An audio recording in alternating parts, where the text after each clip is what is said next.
ആദ്യമായിട്ട് തന്നെ നമുക്ക് എടുത്തു പറയേണ്ട ഒരു കാര്യം എന്ന് പറയുന്നത് ഈ ഒരു ക്യാമറയിൽ ഓപ്പൺ ഗേറ്റ് ഉൾപ്പെടുത്തിയിട്ടുണ്ട്. ഓപ്പൺ ഗേറ്റിൽ നമുക്ക് ഷൂട്ട് ചെയ്യാവുന്നതാണ്. അതുകൊണ്ട് തന്നെ നമുക്ക് ഈ പറയുന്ന ഒരു വെർട്ടിക്കൽ ഹൊറിസോണ്ടൽ എന്ന് പറയുന്ന ഒരു രീതിയിലേക്ക് നമുക്ക് മാറ്റിയെടുക്കേണ്ട പ്രത്യേകിച്ച് കാര്യങ്ങളൊന്നുമില്ല. നമുക്ക് ഒരു പോസ്റ്റ് പ്രൊഡക്ഷൻ ടൈമിൽ നമുക്ക് അതിനെക്കുറിച്ച് ആലോചിച്ചാൽ മതി. അങ്ങനെയുള്ളൊരു കാര്യം ചെയ്തുകൊണ്ട് തന്നെ ഏറ്റവും ഒരു ബെറ്റർ ആയിട്ടുള്ള നമ്മൾ പ്രതീക്ഷിച്ചിരുന്ന ഒരു കാര്യമാണ് ഇതിൽ കാണുക എന്നുള്ളത്. അതുപോലെ നമ്മൾ പ്രതീക്ഷിച്ചിരുന്ന മറ്റൊരു കാര്യമാണ് ഈ പറയുന്ന റെസൊല്യൂഷൻ്റെ കാര്യം.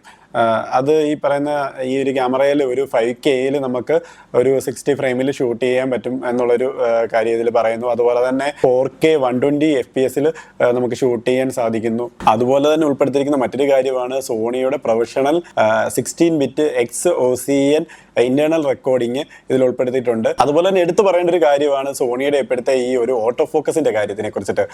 സോണിയുടെ പുതിയ ക്യാമറകളിലെല്ലാം കണ്ടുവരുന്ന ഒരു ലേറ്റസ്റ്റ് ആയിട്ടുള്ള ഒരു ഓട്ടോ ഫോക്കസിങ് സിസ്റ്റം ഈ ക്യാമറയിലും അവർ ഉൾപ്പെടുത്തിയിട്ടുണ്ട്. AI പവേർഡ് ആയിട്ടുള്ള ഒരു സബ്ജക്റ്റ് റെക്കഗ്നിഷൻ ഒരു സിസ്റ്റമാണ് ഈ ഒരു ക്യാമറയിലും സോണി യൂസ് ചെയ്തിരിക്കുന്നത്.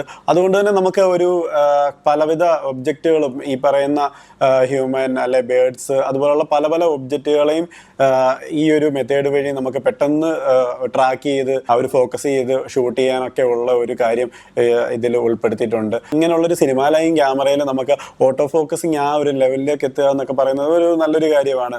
ഈ സ്പോർട്സ് അല്ലാന്നുണ്ടെങ്കിൽ ഈ വൈൽഡ് ലൈഫ് ആയിട്ടുള്ള അങ്ങനെയുള്ള വീഡിയോസ് ഒക്കെ എടുക്കുന്ന ആൾക്കാർക്കൊക്കെ അതൊരു ഭയങ്കര ഒരു സഹായമായിരിക്കും.